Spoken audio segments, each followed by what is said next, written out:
about Raw. Let's get this out of the way, because I have to say about what happened with Raw. 2 segments that happened in Raw didn't save the show, and so many people are happy about what happened at the end of the show and somewhat what happened near the end. It's dumb.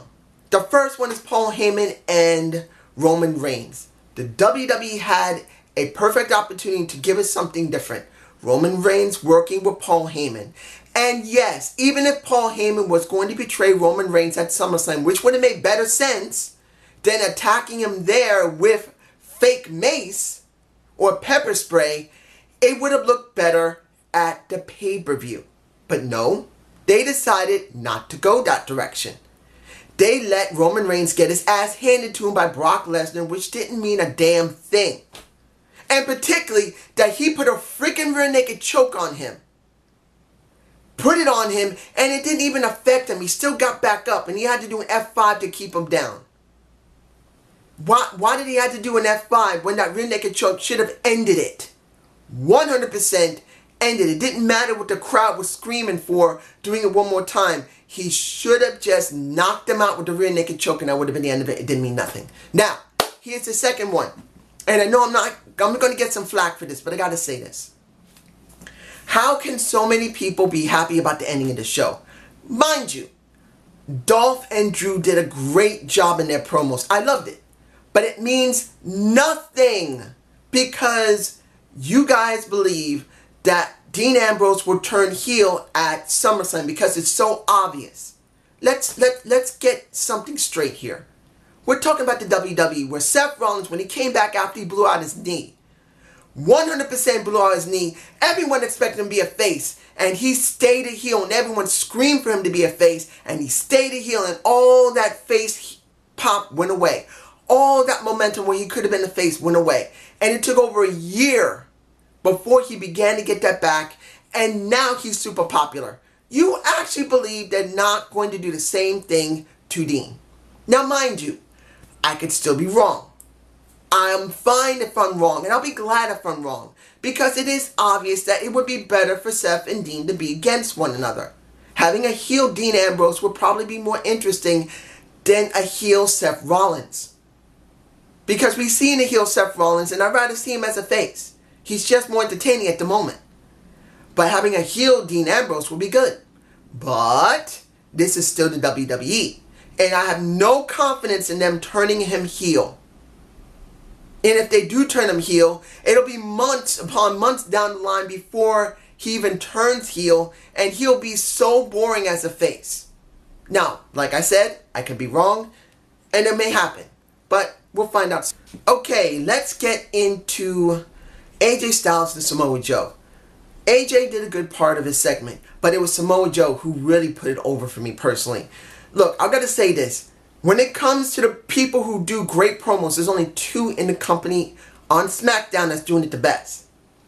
That's Samoa Joe and that's The Miz. Those 2 are the best right now in the company on SmackDown Live. They're it. There's no one better than them on SmackDown Live that can talk so well.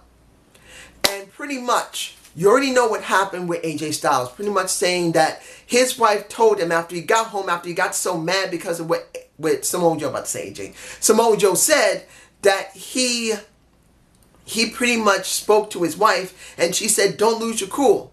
But then Samoa Joe comes out and Samoa Joe reads a letter, which you don't see often anymore. That one I didn't expect. And that was talking about the very person that he just mentioned. That was Wendy. Pretty much saying, I want him to know what it feels like to lose everything. Because I lost my man. I want my man back. I want him to lose. I want you to beat him. Generally speaking. And this was the interesting thing. They didn't have a fight, which was a good thing. You rarely see them not fight at the end of the show when they do a segment like that. Usually someone fights the other one. So seeing this was actually the wisest thing to do, and I'm happy about that. I'm glad it happened because it broke up the monopoly. It just changed everything from what we normally have. So let's move on to the opening of the show. I'm not going to get totally into the opening segment because it was boring. It was. The only thing interesting there was, let's be honest, Charlotte's boobs are bigger. And because of her top being the same size as it was before, it shows a little bit more cleavage than it used to. She really needs to change her top and show less cleavage if she wants to be wholesome. Mind you, I like seeing the boobies. Even if she doesn't have a curvy body, she's showing the boobies on purpose, so it's nice to look at them. But I will say one thing. Carmella did admit, along with Charlotte said Carmella's nothing but a diva. And Mella, who says she's money, is a diva. Fine. It's what we've always known. She is a glorified manager that is acting like a wrestler. If she was a manager, sometimes wrestler, she'd be fine. Yeah, she would still be annoying and she's not one of the greatest wrestlers, but at least she would fit the mold that she needs to fit. She needs to be a manager more than a wrestler. But as it stands, she's a wrestler and she sucks. That's the way it goes. Now, Paige came out and said simply she wants something special done. She wants to make sure the momentum keeps going for the women, so she decides to... Why? Look, I understand there's going to be a tag team for women. I understand they're getting the belts ready for the women. But let's be honest. At this moment in time, do you actually care about women tag team wrestling? They have done it so much about these women. They have done it so much. I have 100% no interest in tag team wrestling for women. Because they made it so commonplace. They made it so boring that I have no interest right now in tag team wrestling for women. Not because I don't like it. It's because I've seen it so much and done so badly and done so briefly, or worse, done so long with such bad ring work. I didn't care. Mind you, I'm going to say this and I'm going to be honest about it. Charlotte didn't act too botchy. She didn't. So I will say that she acted less botchy than she normally does when it came to Mandy Rose and Sonya Deville. And I think it's due to the fact that she's wrestled them enough, that she's become familiar enough, that she doesn't get as botchy as she normally does. So at least with some of the women on the roster, at least she's not looking like garbage. And if anyone tells me that I'm wrong, tell me, and I repeat this again to everyone who watches this video, which few people that do. Tell me when you've ever seen Charlotte wrestle someone that she's unfamiliar with and look good. Because usually she does not. Even if the wrestler is a good wrestler, like Ruby Riott is a great wrestler, and she looked terrible with Ruby Riott. And I'm saying it again, Ruby Riott is a better wrestler than Charlotte is. That is no lie. There's no way to hide it. She's a better wrestler than Charlotte. But in the end, she didn't look so bad. But Becky is the one who had this moment and won the match. Which, I'm not going to be lying here. The backstage segment I didn't care about. You know why I didn't care about the backstage segment? You want to know why I didn't care about the main segment next to the diva mentioning? Is due to the fact that Charlotte is in a match she should not be in. She shouldn't be in this match. This is supposed to be about Becky. If they actually believe Becky didn't have any type of momentum or phasing, well, not phasing, but look, Becky was doing well without Charlotte. Even though Carmella sucks, at least Becky made it interesting. You got Charlotte there, who should be a heel. As heel Charlotte, she at least does her promos better than she does as face Charlotte. As heel Charlotte, she does wrestle a little bit better than face Charlotte. So I don't care about seeing Charlotte in this triple threat at all. This is a match I don't care about. If Becky doesn't win, why do I care? I really don't. And it makes it worse that Becky may turn heel because Charlotte is going to be a face. Let's be honest, she probably will. Let's move on to the 2 out of 3 handicap match. what was it? What did they call themselves? The triple threat. Are you serious? They're in my face. These guys pretty much was cannon fodder for the Bludgeon Brothers. This was a joke. The Bludgeon Brothers ate them. They ate them like they were like, if anyone's ever seen Austin Powers, the spy who shagged me, I want to eat your babies. And they love their baby back ribs. They just ate them. End. Over. And since I am talking about the Bludgeon Brothers, let's see about Sanity versus New Day. The best match of the night. I'm sorry, it was. If no one didn't like it, fine, it was alright. But for me personally, it was the best match of the night. It was. And Kofi Kingston, I don't know how old he is right now. I think he's 32, 33 years old, I think. Or is he 35? I can't remember. Either you guys tell me below, or I may just include how old Kofi is right in my face, how old he is. With Kofi and his age. So, I think I'll probably do that. But anyway, this was the best match of the night. This spot, you can see it in my face, of him jumping off the top turnbuckle. No, yeah. The top ring rope. Not the top turnbuckle. The top ring rope. It's nice. I love it. I really do love that move. Not many people are doing it. And in the end, it was New Day who got the win. Which is fine. But then I feel sorry for Sanity. Look, I was worried big time for the Authors of Pain. I had this bad feeling if Paul Ellering wasn't with them, they'd be dead. And now look at Sanity. Sanity was so over in NXT, which I haven't been watching for several months now. I ain't lying about it. I don't have the time to watch NXT and do all the things I'm doing. Go to my doctor's appointment, do the wrestling reviews, learning animation. I don't have the time. But I do remember that Sanity was so good. Eric Young is great. But guess what we got? This, where Sanity's nothing. What a waste. Anyway, it was good to see New Day win, and we get what we got. Now, we got Aiden English versus Sienna Amos. It is so sad to see Aiden English being used like this. It is so sad that they want to separate the three. Because Aiden English, and I keep saying this clearly, if you believe he can't wrestle very well, fine. If you believe he's not a great talker, fine. But he getting himself over doesn't really do a lot. But him getting over Rusev and Lana does a tremendous amount. They need a mouthpiece. Lana wants to be a wrestler. Rusev wants to be with Lana. If you're going to do this, they need a manager, a mouthpiece. That's why Aiden English is there. You see that this is just upsetting for the simple reason it's a waste of resources. You're going to probably throw Aiden English on what, Superstars and main event? What a waste when this is all over, because he made Rusev and Lana so great. In the end, he loses his match.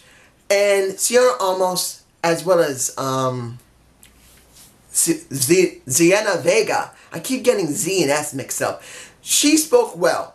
So did he, briefly. But in the end, you get Rusev and Lana coming out, and man, Lana looks so white. I mean, it could be the stream I was watching, but she looked overexposed, super white. I mean, Lana's not super light-skinned. She doesn't look like my ex-wife, who is an albino. Yes, I had an albino for an ex-wife. Total blonde, blonde everywhere, with blue eyes, bluish green eyes actually. Total blonde, with a body you would die for.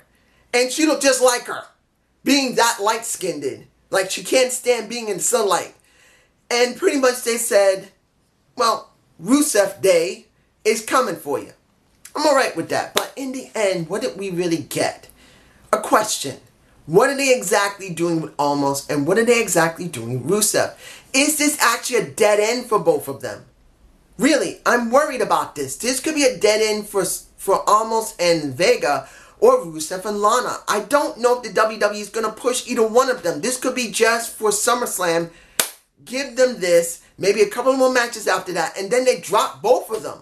I don't want to see Almost and Vega drop, and I don't want to see Rusev and Lana drop, particularly that Aiden English is being screwed here, and is going to be relegated to Superstars possibly, and main event. The guy has talent when he works doing something for other people, not himself. But that's just me. Let me see, anything else here? Before I get to the part I really want to talk about, let's see, Jeff Hardy versus Shelton Benjamin. Oh my gosh. I am so angry about this match. You know why? One, Jeff was sloppy. He was. He was sloppy, particularly when he did that sling blade on top of Shelton Benjamin's head. That was the worst sling blade. You see me botching because that sling blade sucked so bad. Jeff did not look good. He looked choppy. He looked sloppy. And the person that got the short end of the stick again is Shelton Benjamin. This guy comes back. He's still a great athlete. He still knows how to talk well. And what have they done with him? They put him with the new American Alpha.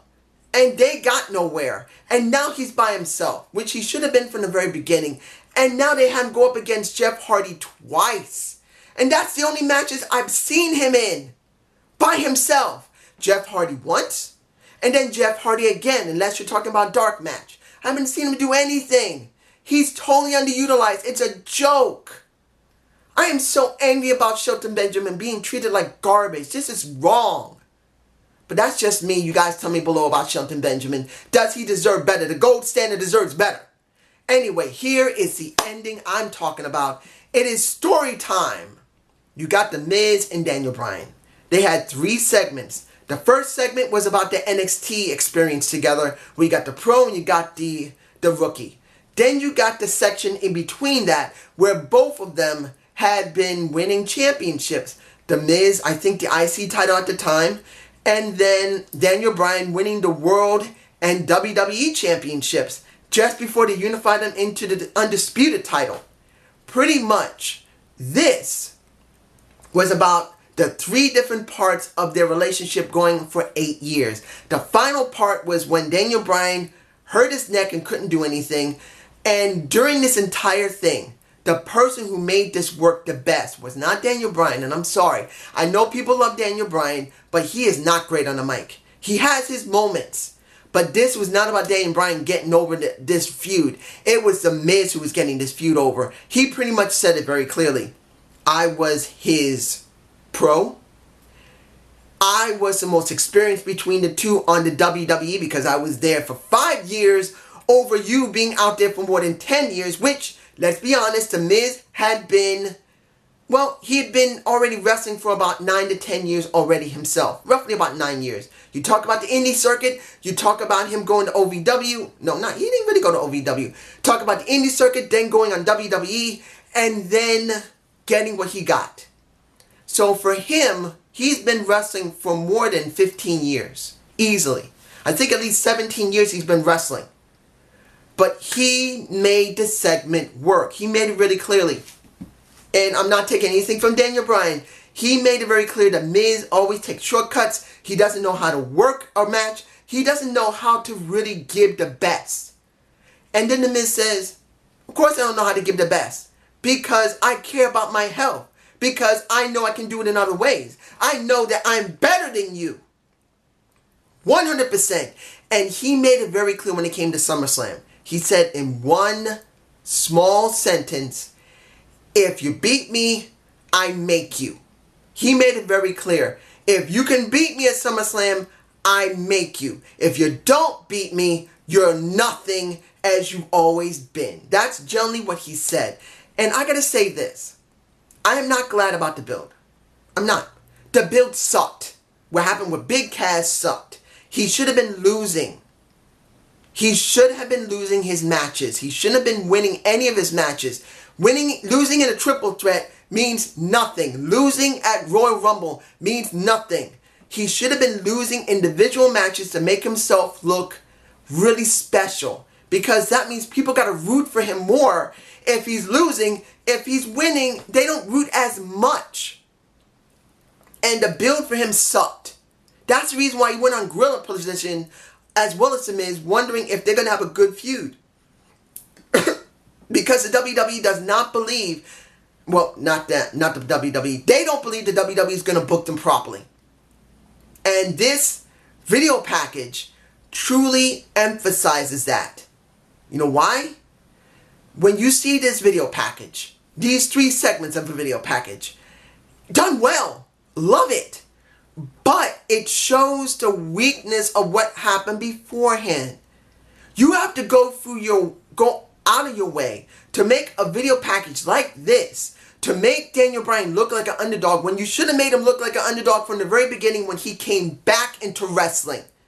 If he had been losing to Big Cass, if he had been losing to anyone else that he wrestled with, like AJ Styles, like Samoa Joe, like Jeff Hardy, you could have put him up against anyone and let him lose either because The Miz interfered or because he just had a bad day.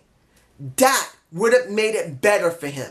But as it stands, I know people are going crazy over this feud, but I don't see anything great from it. Mind you, they could still correct it later down the line if they don't drop it after SummerSlam. Which, if I'm honest, I doubt they'll drop it by SummerSlam, after SummerSlam, but I do believe by the end of the year, they may drop it. Because I don't think the WWE is happy that Daniel Bryan is getting so much traction, which is dumb. The Miz and Daniel Bryan are getting great traction. They should have put so much effort into their feud, and they haven't. And if anyone thinks they did, explain the reason why. Tell me why the Daniel Bryan build has been great when he's just beaten anybody he's gone up against and only lost when he's within a big group. Because as it stands, there's no adversity for him. The only adversity he had was coming back. Where's the adversity for him in a feud? But it's just me. The show was okay, it was solid. So going into SummerSlam, I'll say that SmackDown gives me more interest than Raw 100%. So I'll care more about SmackDown than Raw. I'll still talk about Raw, but I don't really care. So have a good day, have a good night.